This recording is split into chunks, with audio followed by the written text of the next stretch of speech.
നമസ്കാരം. പ്രേംസ് ആസ്ട്രോ ചാനലിലേക്ക് എല്ലാ സുഹൃത്തുക്കൾക്കും സ്വാഗതം. എൻ്റെ പേര് പ്രേംചന്ദ്.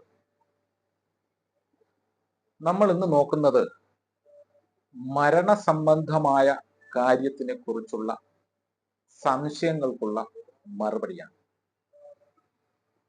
അപ്പോ എല്ലാ സുഹൃത്തുക്കളും ഈ ചാനൽ സബ്സ്ക്രൈബ് ചെയ്യുക, ലൈക്ക് ചെയ്യുക. എല്ലാവരും നമ്മുടെ ചാനലിനെ പ്രോത്സാഹിപ്പിക്കുക, സഹായിക്കുക. അപ്പോൾ നമുക്ക് തുടങ്ങാം. സംശയ നിവാരണം. എന്തൊക്കെ സംശയങ്ങളാണ് പൊതുവെ പ്രാഥമികമായി ഒരാൾ മരിച്ചു കഴിഞ്ഞാൽ ഉണ്ടാവുന്നത്? അതിൽ ഒന്നാമത്തെ സംശയം, എന്തിനാണ് ശവശരീരം അഗ്നിയിൽ ദഹിപ്പിക്കുന്നത് എന്നാണ്.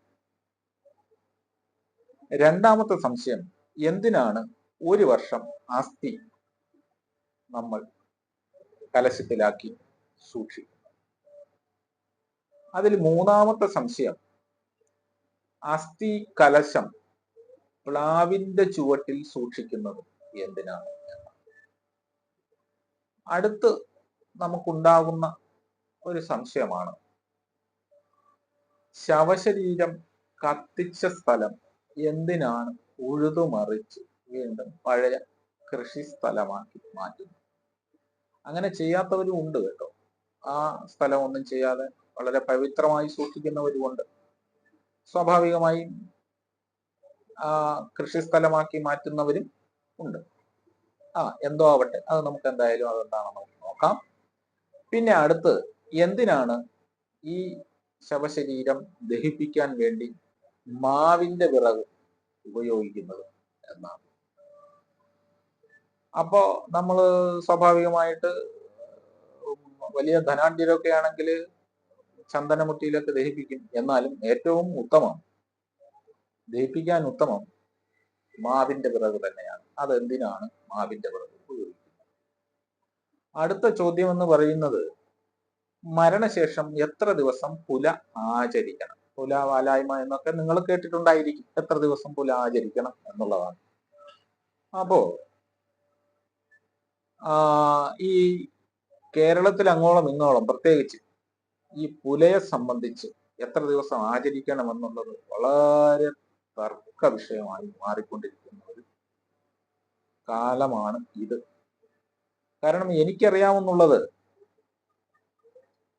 ഈ ചില സംഘടനകൾ അവർ പഠിപ്പിച്ചു വിട്ട കുറെ ആൾക്കാർ ഈ ദഹന സമയത്ത് വന്ന് മരണാനന്തര ചടങ്ങുകൾ ചെയ്യാൻ വേണ്ടി വരികയും അവരതവിടെ ചെയ്യുകയും ഒക്കെ ചെയ്യും.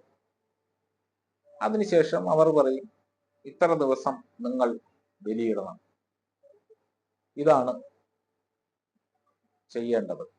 അങ്ങനെ അല്ലല്ലോ എന്ന് ആരെങ്കിലും പറഞ്ഞാൽ പറയും, ഇത് ഞങ്ങളുടെ സംഘടന ഞങ്ങളെ പഠിപ്പിച്ചു വിട്ടതാണ്, അത് ശരിയോ തെറ്റോ എന്നൊന്നും നമുക്കറിയില്ല എന്നൊക്കെ പറയാറുണ്ട്. എങ്കിലും അത് എത്ര ദിവസമാണ്, അത് എത്ര ദിവസം ആചരിക്കണമെന്ന് ഏത് സ്ഥലത്ത് എവിടെ എങ്ങനെ പറഞ്ഞിരിക്കുന്നു എന്നും നമുക്ക് നോക്കാം.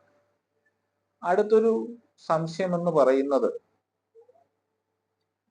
മരണശേഷം പുലയുള്ള കാലത്ത് വീട്ടിൽ വിളക്ക് കത്തിക്കരുത് എന്ന് പറയുന്നത് ശരിയാണ്? വലിയൊരു സംശയമാണ്. മരണം കഴിഞ്ഞാൽ പിന്നെ വീട്ടിൽ പുലയുള്ള സമയങ്ങളിലൊക്കെ വീട്ടിൽ വിളക്ക് കത്തിക്കുന്നത് ശരിയാണോ തെറ്റാണോ എന്നൊക്കെയുള്ള വലിയ സംശയം ഇന്ന് നിലനിൽക്കുന്നുണ്ട്. അപ്പോ ആ സംശയത്തിന് നമ്മൾ മറുപടി കണ്ടെത്തിയേ പറ്റുള്ളൂ. അടുത്ത സംശയം എന്ന് പറയുന്നത്, പുലയുള്ള കാലത്ത് ചന്ദനമോ ഭസ്മമോ ഒക്കെ ഉപയോഗിക്കാമോ എന്നുള്ളതാണ്. അതിനും നമുക്ക് മറുപടി കണ്ടെത്തിയേ പറ്റൂ. മരണശേഷം ആ വീട്ടിൽ വെച്ച് ആഘോഷങ്ങൾ നടത്താമോ എന്നുള്ളതും ഒരു സംശയമാണ്. കൂടാതെ നമുക്ക് മരണശേഷം ബലിയിട്ട് കഴിഞ്ഞാൽ കാക്കകൾ വന്ന് ബലിച്ചോറ് ഉണ്ണുക എന്ന് പറയുന്നത് ഒരു പ്രത്യേകതയാണ്. അങ്ങനെ ഉണ്ടാൽ നമുക്കെല്ലാവർക്കും, പ്രത്യേകിച്ച് ബലിയിടുന്ന ആളുകൾക്കൊക്കെ വളരെ സന്തോഷമാണ്. അങ്ങനെ കാക്കയും ബലിയും തമ്മിൽ എന്താണ് ബന്ധം എന്നുള്ളതിനെ കുറിച്ചും നമുക്ക് നോക്കാം. അതും ഒരു സംശയമാണ്. അടുത്ത സംശയം, മരിച്ച ദിവസം മുതലാണോ ദഹിപ്പിച്ച ദിവസം മുതലാണോ പുല കണക്കാക്കുന്നത്? ഇത് വലിയൊരു തർക്ക വിഷയം. കേരളത്തിൽ അങ്ങോളം ഇങ്ങോളം തർക്ക വിഷയമായിരിക്കുന്ന, ഇപ്പോഴും എല്ലാ മരണ വീടുകളിലും രണ്ട് വിഭാഗക്കാർ തമ്മിൽ ഉണ്ടാകുന്ന തർക്കമാണിത്.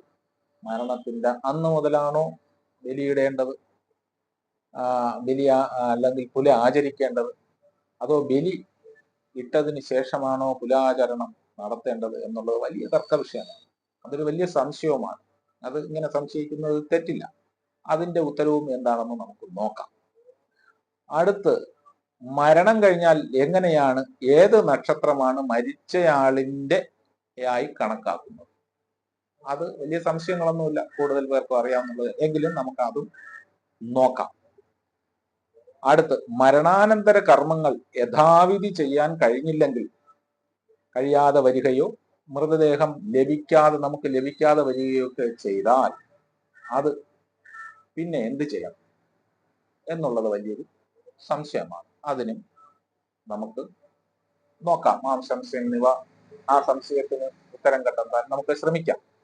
പിന്നെ അടുത്ത്, വാർഷികമായി ആർക്കൊക്കെയാണ് ബലിയിടേണ്ടത്? അപ്പൊ വർഷാവർഷം നമ്മൾ ബലിയിടുന്നുണ്ട്. അത് വാർഷികമായി നമുക്ക് ആർക്കൊക്കെയാണ് ബലിയിടേണ്ടത് എന്ന് നമുക്ക് നോക്കാം. ക്ഷേത്ര സമർപ്പണം നടത്തിയാൽ പിന്നീട് ബലിയിടണ്ട എന്ന് പറയുന്നത് ശരിയാണോ എന്നും നമുക്ക് നോക്കാം. പിന്നെ നമുക്ക് നോക്കേണ്ടത് നാരായണ ബലി അല്ലെങ്കിൽ സായുജ്യ ബലി എന്നാൽ എന്ത് എന്നുള്ള കാര്യങ്ങൾ നമുക്ക് നോക്കാം.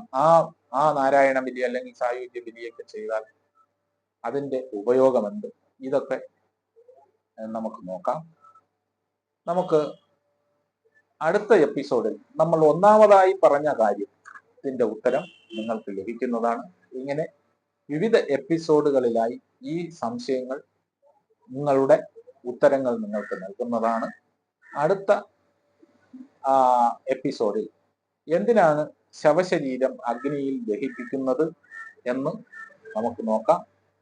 എല്ലാ മാന്യ പ്രേക്ഷകർക്കും നന്ദി, നമസ്കാരം.